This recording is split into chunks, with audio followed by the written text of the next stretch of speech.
نحمدہ ونصلی علی رسول الکریم اما بعد۔ صحیح البخاری کتاب العلم باب نمبر 35 حدیث نمبر 101۔ باب هل یجعل للنساء یوما علی حدۃ فی العلم، کیا کوئی استاد، امام، رہنما عورتوں کے لیے کوئی الگ دن مقرر کر سکتا ہے علم پہنچانے کے لیے؟ عورتوں کی الگ مجلس قائم کر کے ان کو علمی معلومات، تعلیم و تربیت کیا ان کے لیے مقرر کیا جا سکتا ہے یا نہیں، اس کا بیان۔ مردوں اور عورتوں کے بہت سارے احکام تو مشترکہ ہیں، البتہ کچھ احکام عورتوں کے خاص ہیں جو اب دیگر لوگوں کے سامنے یا مردوں کی موجودگی کے اندر بیان کرنے مناسب نہیں، اور عورتیں بھی وہ ایسے مسائل مردوں کی موجودگی کے اندر پوچھنے کی جرت نہیں رکھتی، تو اس کا امام بخاری رحمہ اللہ جواز پیش کرتے ہیں کہ عورتوں کے خاص احکام اور مسائل بتلانے کے لیے الگ کوئی مجلس منعقد کر لی جائے تو اس کا جواز ہے، شرعی طور پر جائز ہے۔ حل کا لفظ باب کے اندر قائم کر کے امام صاحب یہ اشارہ کرنا چاہتے ہیں کہ بوقت ضرورت یہ کام کیا جائے، بشرط یہ کہ فتنے سے امن ہو، کسی قسم کے فتنہ وغیرہ کا خدشہ نہ ہو، اور ضرورت ہو تو تب عورتوں کے لیے الگ سے وقت دیا جا سکتا ہے۔ اگر عورتوں کی تعلیم و تربیت کرنے والی عورت ہی ہو تو پھر تو اس میں کسی قسم کا اختلاف اور کسی قسم کے شکوک و شبہات ہے ہی نہیں۔ البتہ اگر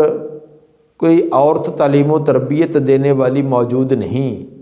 تو کسی مرد کا اہتمام بھی کیا جا سکتا ہے، لیکن اس کے اندر کوئی بزرگ آدمی پردے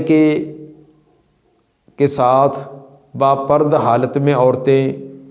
وہ ان سے مسائل وغیرہ پوچھیں یا ان کی کوئی مجلس وغیرہ ہو تو الغرض فتنہ فساد وغیرہ کا خدشہ نہ ہو تو یہ علمی گفتگو، یہ تعلیم و تربیت ہو سکتی ہے۔ حدیث نمبر 101۔ حدثنا آدم سمراد آدم بن ابی ایاس اسکلانی ہیں، قال حدثنا شعبہ قال حدثنا ابن الاصبحانی۔ ابن الاصبحانی سے مراد عبد الرحمن بن عبداللہ اصبحانی ہیں، قال سمیت ابا صالح زکوان، ابو صالح زکوان یحدث عن ابی سعید الخدری، وہ حضرت ابو سعید خدری رضی اللہ تعالی عنہ سے بیان کرتے ہیں، قال النساء للنبی صلی اللہ علیہ وسلم غلبنا علیک الرجال، عورتوں نے کہا نبی صلی اللہ علیہ وسلم کو کہ غالب آ گئے ہیں ہم پر، بڑھ گئے ہیں آپ پر مرد جو ہے وہ علمی باتیں لینے میں ہم سے بڑھ گئی ہیں، زیادہ مجلسیں گفتگو انہی کے ساتھ ہی ہوتی رہتی ہے، یہ زیادہ تعلیم و تربیت کی بات انہی کے بارے میں ہوتی ہے۔ قال النساء، بعض نسخوں کے اندر جو یہ ابو ذر کے نسخے کے اندر اس کے اندر جو یہ قال النساء کا لفظ ہے، اور باقی بعض نسخوں کے اندر قالت النساء یعنی مؤنث کا صیغہ ہے،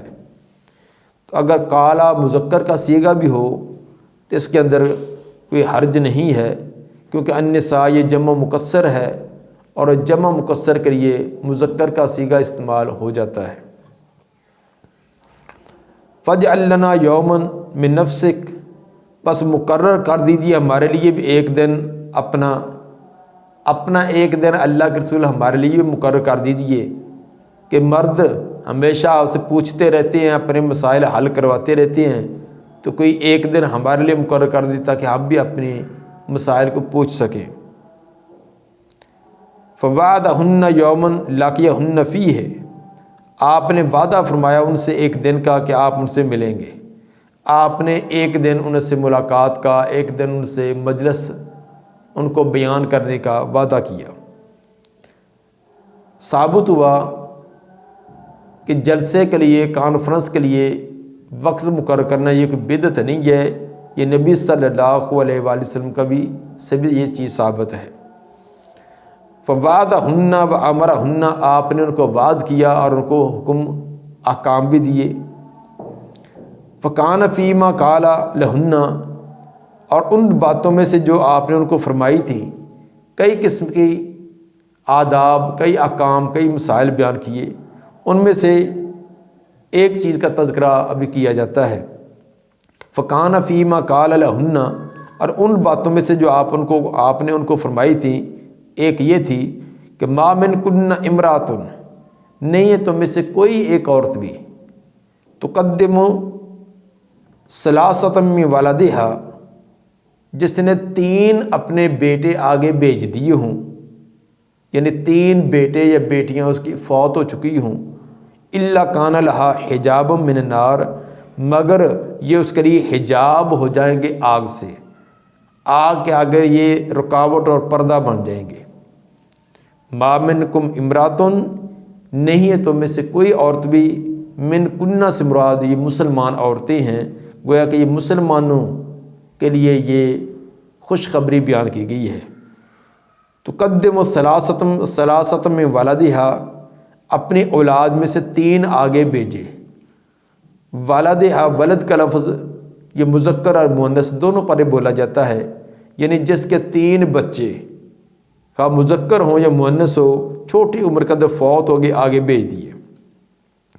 الا کان لہا حجاب من النار، مگر وہ آگ کے سامنے اس کے لیے حجاب بن جائیں گے۔ کان لہا، ہا ضمیر جو ہے یہ تقدم، یہ تقدیم کی طرف جائے گی۔ فقالت امراتن، ایک عورتوں میں سے اس نے یہ سوال کیا، سوال کرنے والی عورت یہ حضرت ام سلیم رضی اللہ عنہا تھی، جس طرح کہ کتاب الجنائز کے اندر اس کی وضاحت ہے۔ سوال کیا ایک عورت نے، وسنین، اے اللہ کے رسول 2، اگر کسی کے 2 بچے فوت ہو چکے ہوں اس کے لیے کیا اجر ہے؟ فقال وسنین، آپ نے فرمایا 2 بھی، اگر 2 بھی کسی کے بچے فوت ہو گئے ہیں اور اس نے صبر کیا ہے تو وہ 2 بچے بھی آگ سے آگے رکاوٹ بن جائیں گے، وہ اس کو آگ میں نہیں جانے دیں گے۔ جامع ترمذی کی حدیث نمبر 1061 میں ایک بچے کا بھی تذکرہ ہے۔ جامع ترمذی کی حدیث نمبر 1061 میں کہ جس کا ایک بچہ بھی اس نے آگے بھیج دیا، ایک بچہ بھی فوت ہو گیا، تو اس کے لیے بھی یہی خوشخبری ہے کہ وہ جہنم سے بچنے کا وہ سبب اور ذریعہ بن جائے گا۔ پہلے آپ نے 3 کا ذکر کیا اور پھر 2 کا ذکر کیا، اس کو کہتے ہیں تدریجاً بشارت دینا۔ پہلے بشارت دی ہے 3 کی، تو جن کے 3 بیٹے فوت ہو چکے تو ان کے لیے بڑی حوصلہ افزا بات تھی، خوشی کی بات ہوئی کہ چلو دنیاوی طور پر تو کوئی پریشانی آئی ہے لیکن آخرت کے اندر تو بڑا درجہ ہمیں ملے گا۔ لیکن جن کے 2 تھے وہ تھوڑی سی ابھی تر پریشان تھیں، اس کے بعد پھر ان کو بھی شامل کیا کہ جن کے 2 بچے ان کو بھی، اور بعد کے اندر 1 کا بھی، اس کو تدریجاً بشارت اور خوشخبری دینا کہتے ہیں۔ اور بعد نے یہ بھی توجیہ بیان کی ہے کہ پہلے اللہ تعالیٰ نے آپ کو 3 ہی کا کہ وحی کے ذریعے آپ کو بتلایا تھا، تو جب صحابیات کا ذوق اور شوق اس بات میں ہوا اور جن کے 1 یا 2 بچے تھے ان کے دل کے اندر بھی ارمان اور تمنائیں پیدا ہوئیں، تو ان کی یہ آرزو تمناؤں کو دے کر اللہ نے پھر 2 اور پھر 1 کا بھی وحی کے ذریعے آپ کو بتلا دیا۔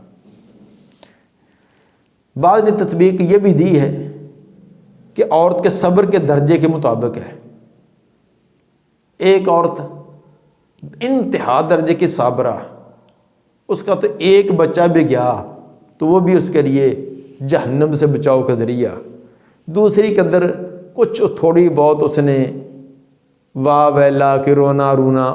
اس نے کچھ کر دیا تو اس کے 2 بچے ہیں، کچھ اور تھی جس کے اندر صبر کچھ کم تھا، اس کے 3 بچے بھی۔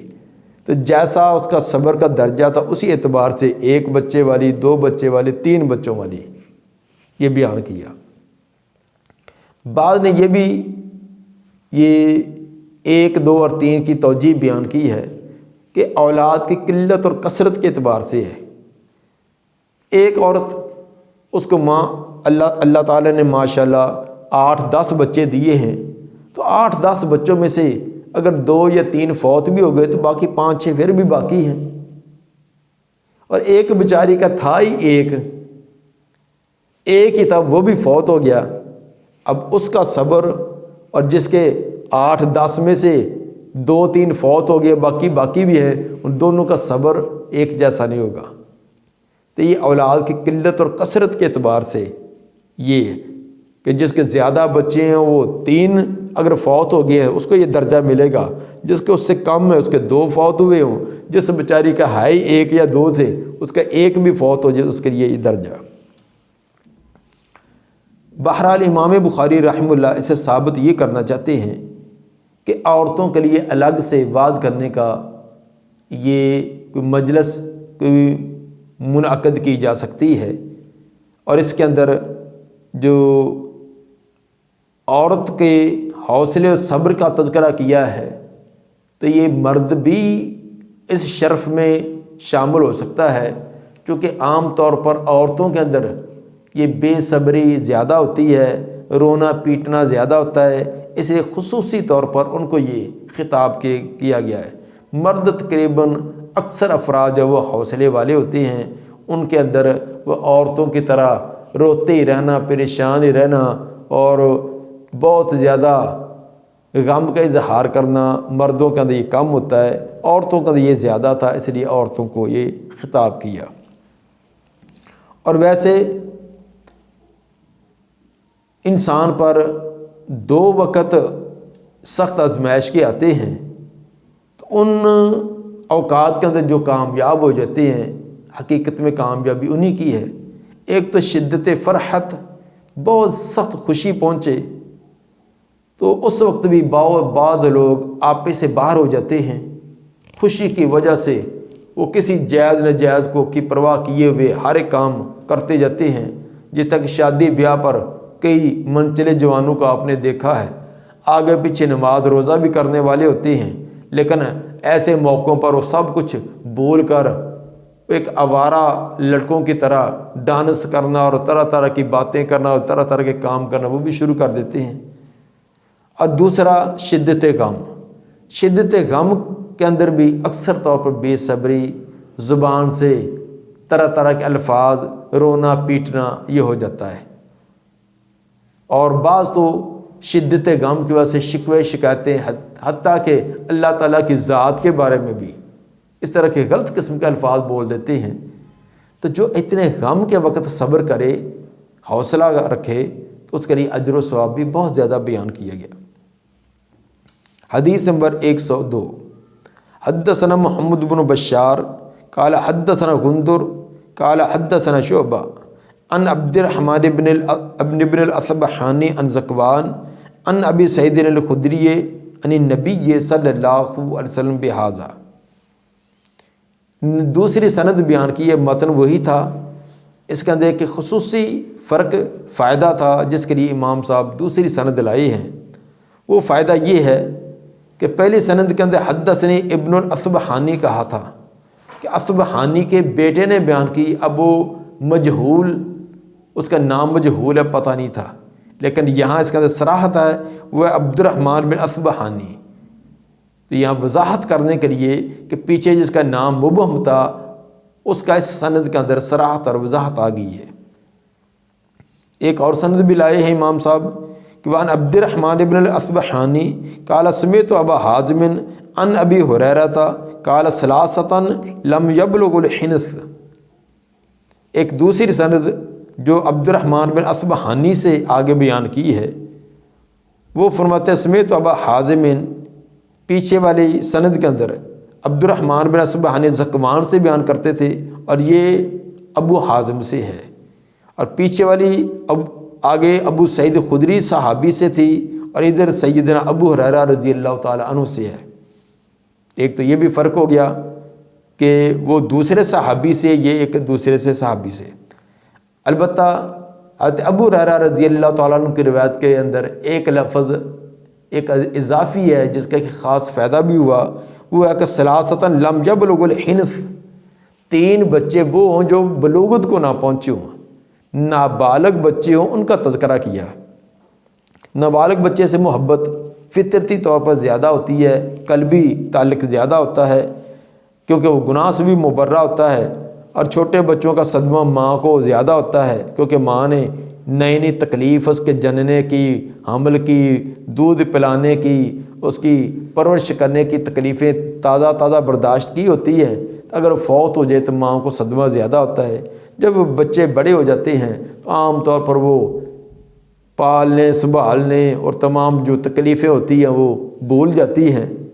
تو چھوٹے بچے کو تازہ ہوتی ہے، اور ویسے بھی چھوٹے بچوں سے پیار محبت زیادہ ہوتا ہے۔ اس لیے فرمایا کہ جو حنس نابالغ ہوں، بلوغت کو جو نہ پہنچے ہوں، یہ ان کا تذکرہ ہے۔ باب نمبر 36، باب من سمع شیئا فراجعہ حتی یعرفہ، باب جو سنے کوئی شے پھر مراجعت کرے، دوبارہ پھر اس کا سوال کر لے، حتی یعرفہ، یہاں تک اس کو پہچان لے۔ پیچھے والا باب عورتوں کے متعلقہ تھا کہ ان کو علمی اور تربیتی مجالس ان کے ساتھ قائم کرنا۔ تو عورتیں، بعض عورتیں، تمام تو نہیں، کچھ عورتیں ان کی فہم کچھ کم ہوتی ہے، تو اس لیے اگر وہ دوبارہ سوال کر لیتی ہیں، دوبارہ اس کی دہرائی پوچھ لیتی ہیں، تو اس کے اندر استاد کو، شیخ کو کوئی برا نہیں محسوس کرنا چاہیے۔ اس کے اندر یہ استاد کی کوئی بے ادبی نہیں ہوتی، نہ استاد کی بے ادبی سمجھی جائے، نہ شاگرد کی کم عقلی سمجھی جائے، بلکہ اس کو بڑی وسعت ظرفی کے ساتھ اس کو بات بتلان دینی چاہیے، کیونکہ حاضرین تمام ایک درجے کے نہیں ہوتے۔ بعض اشارہ کنایہ سے بات سمجھ لیتے ہیں، بعض کو پوری بات بتلائی جائے تب سمجھ آتی ہے، بعض کو کہ مثال دینی پڑتی ہے، بعض کو تکرار کرنا پڑتا ہے۔ تو اگر کسی کو سمجھ نہیں آئی اس کے سیاق کلام کی وجہ سے، یا وقتی طور پر توجہ کسی اور بات کی طرف ہونے کی وجہ سے، تو کوئی بھی عارضہ ہے، اگر اس نے سوال کر لیا ہے تو وسعت ظرفی کے ساتھ اس کو مطمئن کر دیا جائے۔ باب من سامع شیئا، باب جو کوئی شے سنے، فراجعہ، پھر وہ مراجعت کرے، دوبارہ پھر اس کا تکرار طلب کرے، حتی یعرف، یہاں تک پہچان لے۔ قال حدیث نمبر 103، قال حدثنا سعید بن ابی مریم قال اخبرنا نافع بن عمر قال حدثني ابن ابی ملیکہ ان عائشہ زوج النبی صلی اللہ علیہ وسلم کانت لا تسمع شیئا لا تعرف الا راجعت فیہ۔ سیدہ عائشہ رضی اللہ تعالی عنہ، ان کی یہ خوبی تھی کہ وہ نہ سنتی تھی کوئی شے بھی کہ جس کو نہ جان سکتی، نہ پہچان سکتی، الا راجعت فیہ، مگر اس میں مراجعت کرتی۔ سیدہ عائشہ رضی اللہ تعالیٰ عنہ جب بھی نبی سے کوئی بات سنتی، اگر اس کے اندر کوئی تشنگی باقی ہوتی، سمجھ نہ آتی، تو وہ بغیر کسی جھجک کے اس کو دوبارہ سے بارہ پوچھ لیتی۔ اور یہ ایک اچھی خوبی ہے کہ جب تک بات سمجھ نہیں آئی اس کو بار بار تکرار سے پوچھ لینا، حتیٰ تعرفہ، یہاں تک وہ پہچان لیتی اس بات کو۔ چنانچہ ایک واقعہ اس طرح کا آپ کے سامنے بیان بھی کیا جاتا ہے کہ ان نبی صلی اللہ علیہ وسلم قال،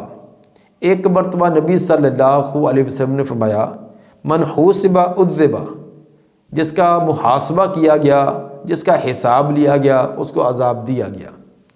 قیامت کے دن جس سے اللہ نے حساب لے لیا، پوچھ لیا کہ یہ تو نے یہ اعمال کیوں کیے، زندگی کہاں صرف کی، تو اللہ کو کیا جواب دے سکیں گے؟ تو جس سے اللہ نے حساب لے لیا وہ پھنس گیا، وہ نہ بچ سکے گا، یہ آپ نے فرمایا۔ قالت عائشہ، تو حضرت عائشہ رضی اللہ تعالیٰ نے سوال کیا، کہتی ہیں میں نے کہا، فقلت اولیس یقول اللہ تعالیٰ فسوف یحاسب حسابا یسیرا، میں نے سوال کیا اللہ کے رسول، کہ اللہ تعالیٰ نے سورہ انشقاق کی آیت نمبر 8 میں یہ نہیں فرمایا؟ حضرت عائشہ رضی اللہ تعالی عنہ کا سوال یہ تھا کہ سورہ انشقاق میں فرمایا فسوف یحاسب حسابا یسیرا، کہ ان قریب اس کا حساب آسانی والا لیا جائے گا، تو آپ نے فرمایا کہ من حوسب عذب، جس کا بھی حساب لیا گیا اس کو عذاب دیا جائے گا۔ یہ ایک ظاہر ایک تعارض سا ان کو محسوس ہوا، یہ اعتراض کیا، یہ سوال کیا۔ قالت فقال انما ذلک الارض، نبی صلی اللہ علیہ وسلم نے ارشاد فرمایا کہ یہ تو پیشی ہے، جو فسوف یحاسب حساب یسیرا سورہ الانشقاق کی آیت نمبر 8 میں بیان کیا، اس سے اللہ کے دربار میں حاضری اور پیشی مراد ہے۔ وَلَكُمْ مَنْ نُوقِشَ الْحِساب، لیکن جس کے حساب کا مناقشہ کیا گیا، اس سے جانچ پڑتال جس سے پوچھ کر لی گئی، یا ہلاک، وہ ہلاک ہو گیا۔ مطلب یہ تھا کہ ایک ہے اللہ کے سامنے پیشی، عدالت لگی ہے، اللہ کے دربار میں پیش کیے جا رہے ہیں، ہاں جی یہ عبد الرحمن آ گیا، عبداللہ آ گیا، اسلم آ گیا، اکرم آ گیا، جانے دو جانے دو، کریم ذات ہے، رحیم ذات ہے، جانے دو۔ لیکن جس کے بارے میں پوچھ لیا، ہاں بھی بتلا 50 سال زندگی دی تھی، کیا کیا؟ بے شمار انعامات تھے، تجھے انسان بنایا، اگر تجھے حیوان بنا دیتا تو میرا کیا بگاڑ سکتا تھا؟ تجھے تمام مخلوق میں سے اشرف مخلوق بنایا، تجھے کتنے بہترین اعضاء، ٹانگیں دی، پاؤں دیے، ہاتھ دیے، آنکھیں دی، کان، زبان، دماغ دیا۔ اگر ان میں سے ایک چیز نہ ہوتی، آنکھیں نہ ہوتی تو زندگی کیسی تھی؟ پاؤں نہ ہو تو زندگی کیسی ہے؟ سب کچھ ہو، دماغ ہی کا توازن درست نہ رہنے دے تو پھر کیسی زندگی؟ اتنے انعامات دیے، اس کا کیا شکریہ ادا کیا ہے؟ کھانے پینے کے لیے 24 گھنٹے، کتنے انعامات ہیں اس کے۔ وَإِن تَعُدُّوا نِعْمَتَ اللَّهِ لَا تُحْصُوهَا، اگر اس کی نعمتوں کو شمار ہی کرنے کا ارادہ کر لو، شکریہ ادا کرنا تو دور کی بات، شمار بھی نہ کر سکو گے۔ ایک دن کا ہم حساب نہیں لگا سکتے۔ اس آنکھ سے ایک دن میں کتنی چیزیں دیکھی، کانوں سے کتنی باتیں سنی، زبان سے کتنی باتیں کی، کتنے قدم چلا، کتنے پانی کے قطرے نگل لیے، کتنے دانے نگل لیے۔ ایک دن کا حساب نہیں، ایک دن کا شمار نہیں، تو 70 سال کا حساب، 60 سال کا حساب کون دے؟ اس لیے جس کا مناقشہ ہو گیا اس کا بچنا بہت مشکل ہوگا۔ اللہ تعالیٰ سے دعا ہے کہ اللہ تعالیٰ ہمیں مناقشے سے بچا لے۔ ہیں تو گناہ گار سے آکار، جیسے دنیا میں پردے ڈالے ہیں تو قیامت کے دن بھی پردہ ڈال کر ایسے گزار دے کہ چلو ہے تو گناہ گار، لیکن دنیا میں پردہ ڈالا تھا، میرے نبی کا امتی ہے، تو چل نکل جا۔ اللہ تعالیٰ ہمیں ان لوگوں کے زمرہ میں کر دے کہ جو قیامت کے دن کامیابیاں اور کامرانیاں پانے والے ہوں۔ سبحان ربک رب العزت عما یصفون وسلام علی المرسلین والحمد للہ رب العالمین۔